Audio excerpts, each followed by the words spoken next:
नमस्कार दर्शकवृन्द, दिनभरका देश विदेशका प्रमुख खबरहरू समेटिएको नेपाल टाइम्सको टप 50 बुलेटिनमा स्वागत छ। म रश्मिता उदास। सुरु गरौं आजका प्रमुख खबरहरू। अबको केही दिन पानी कम पर्ने मौसमविदहरूको भनाई। राति भने प्रदेश 1 का केही ठाउँमा ठूलो पानी पर्ने हुँदा सावधानी अपनाउन आग्रह। अबको 3 दिन लगातार झरी नपरे पनि त्यसपछि भने फेरि मनसुन सक्रिय हुन सक्ने सम्भावना।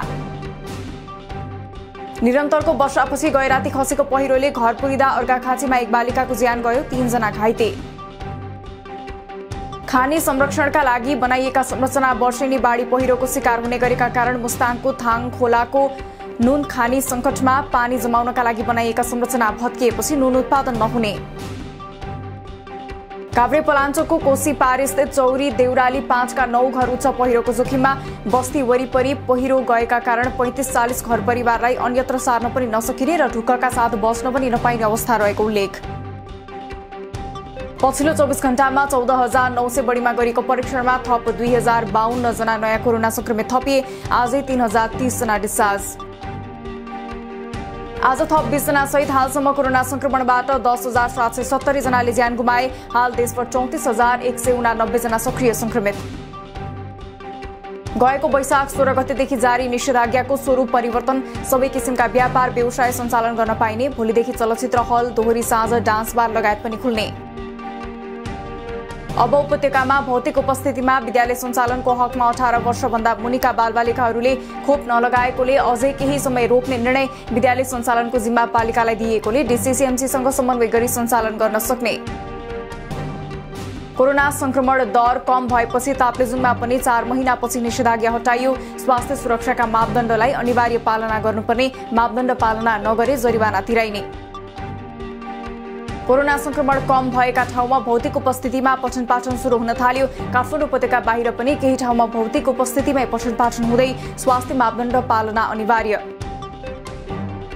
महामारीका कारण 1.5 वर्षमा 23 जना पत्रकारले ज्यान गुमाए। 1,000 भन्दा धेरैले आफन्त गुमाए। कोरोनाका कारण केही उद्योग तथा व्यवसाय बन्द भए पनि मिडिया क्षेत्र जसोतसो चलिरहेको महासंघको भनाई।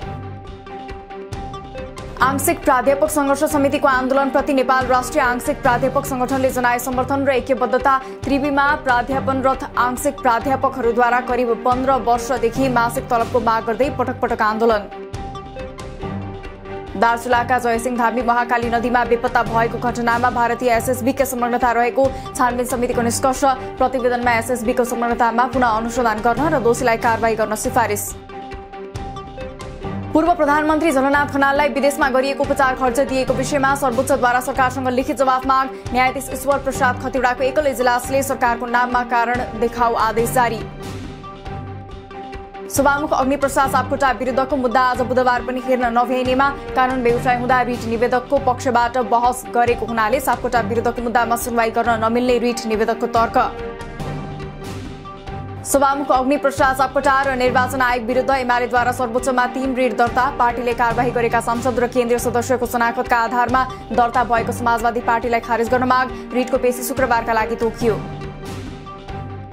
मन्त्री परिषदलाई पूर्णता दिन सत्तारूढ गठबन्धन दलहरूबीच एकपछि अर्को गाँठो देखियो। दिनहुँ जसो बैठक भइरहे पनि मन्त्रालय भागबण्डामा सहमति जुट्न बाँकी। दल रोज्न आयोगले दिएको समय खर्किएपछि मात्रै मन्त्री परिषद विस्तार गर्ने गठबन्धनको तयारी। प्रधान सेनापति प्रभुराम शर्माले बुझे नियुक्ति पत्र। प्रधान सेनापति शर्मालाई रक्षा सचिव बेगेन्द्र राज शर्मा पौडेलद्वारा नियुक्ति पत्र प्रदान।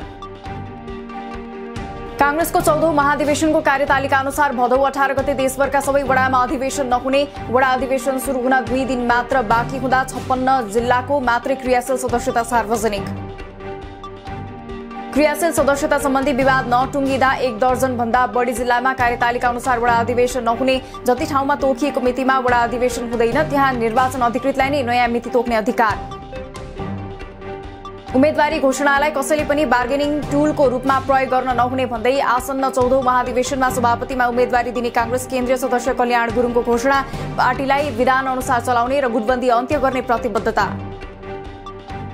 कांग्रेसका नेता मीन विश्वकर्माले दिए केन्द्रीय सदस्य र नेपाल दलित संघको अध्यक्षबाट राजीनामा। निर्वाचन निर्देशिकाप्रति विश्वकर्माको आपत्ति। विधानको गलत व्याख्या गरेर दलित समुदायलाई पार्टी प्रवेश र प्रतिनिधित्वमा निषेध गरेको आरोप। कांग्रेसको महाधिवेशन अन्तर्गत वडा तहको चुनाव भदौ 18 गते गर्ने निश्चित भएपछि डोटीमा कांग्रेस कार्यकर्ताको चहल पहल निकै बढ्यो। केन्द्रीय स्तरमा नेताहरूले कार्यकर्तासँगको भेटघाट र छलफल बढाउन थाले। प्रदेश 2 मा जसपाका 10 सांसदले लोकतान्त्रिक जनता समाजवादी पार्टी लोसपा रोजे जनकपुर धाम स्थित प्रदेश निर्वाचन कार्यालयमा पुगेर 10 सांसदले गरे शनाखत, अन्यले भोलि पनि शनाखत गर्ने। लोसपा अध्यक्ष महन्त ठाकुर सहित शीर्षस्थ नेताहरू जनकपुर धाममा, आफूहरू नै मजबुत रहेको महन्तको दाबी। ठूलो संख्यामा जनप्रतिनिधि आफ्नो पार्टीमा आउने दाबी। मुख्यमन्त्री भीम आचार्यलाई नैतिकताका आधारमा जिम्मेवारी छाड्न नेकपा एकीकृत समाजवादीका केन्द्रीय सदस्य राजेन्द्र राईको आग्रह। एमालेका 10 सांसद नेकपा एकीकृत समाजवादीमा आएपछि आचार्य अल्पमतमा पद नछाडी विपक्षी गठबन्धनले हटाउने।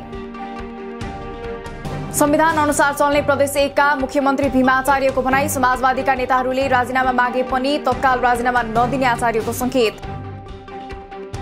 कर्णाली प्रदेशमा एमालेका 3 सांसदले एकीकृत समाजवादी पार्टी रोजे जिल्ला निर्वाचन कार्यालयमा गएर 3 जनाद्वारा शनाखत। अब कर्णालीमा एमालेका सभामुख सहित 13 प्रदेशसभा सदस्य।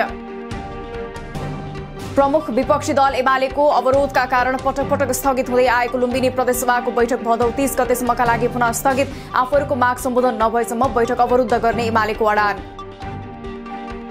अमेरिकी सहयोग परियोजना एमसीसी को उपाध्यक्ष फतिमा सुमार नेपालमा एमसीसी परियोजनाको पछिल्लो अवस्था बुझ्न अर्को साता नेपाल आउने। एमसीसी हेडक्वार्टरमा विशेष गरी गरिबी निवारणका लागि लक्षित परियोजनाहरूको सुपरिवेक्षण गर्ने।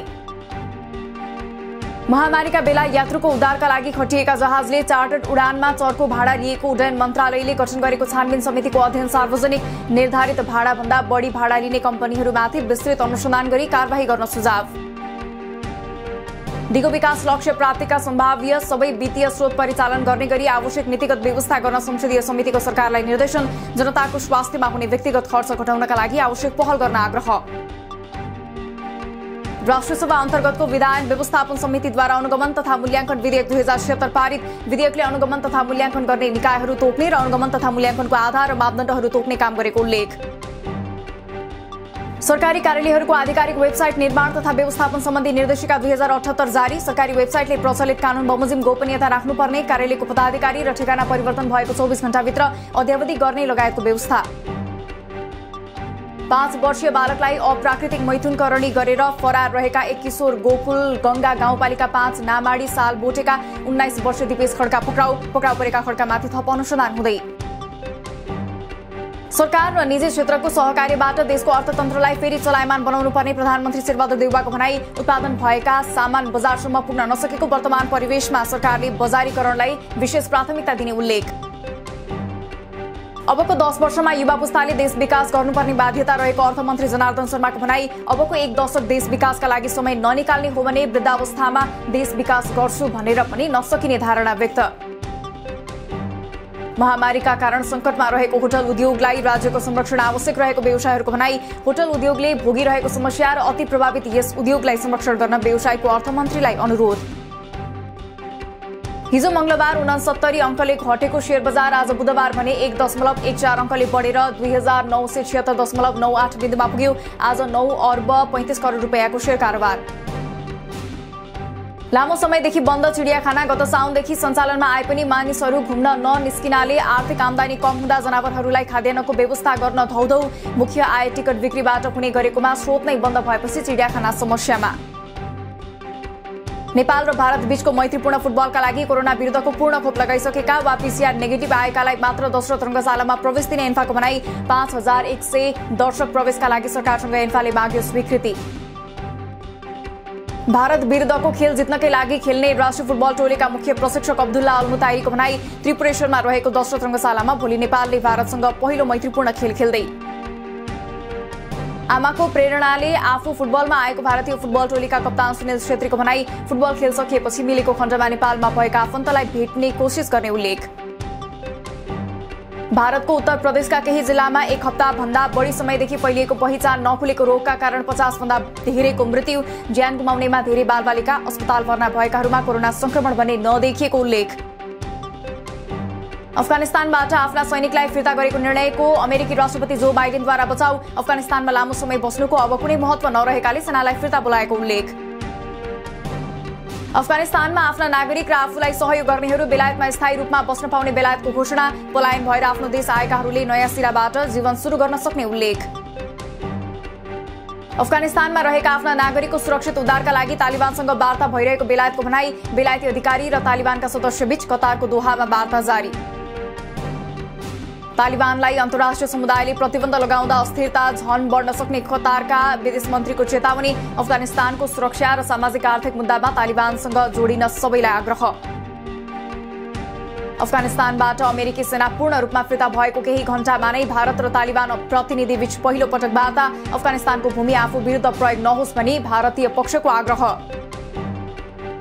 र विश्वमा हालसम्म कोरोना संक्रमणबाट 45,38,000 बढी कोरोना संक्रमितले ज्यान गुमाए। 21,87,00,000 बढीमा कोरोना संक्रमण पुष्टि भएकोमा 19,55,00,000 बढी उपचारपछि निको भए। दिनभरका देश विदेशका प्रमुख खबरहरू समेटिएको नेपाल टाइम्सको टप 50 बुलेटिन अहिलेलाई सकियो। हामी भोलि फेरि टप 50 समाचारका साथ उपस्थित हुने नै छौं। नेपाल टाइम्सको युट्युब च्यानल सब्स्क्राइब गरिदिनु भएकोमा र फेसबुक पेज लाइक गरिदिनु भएकोमा धन्यवाद। ताजा खबरहरू नेपाल टाइम्सको अनलाइन पोर्टल www.nepaltimes.net मा पनि गएर हेर्न सक्नुहुनेछ। नेपाल टाइम्स हेर्दै गर्नुहोला। नमस्कार।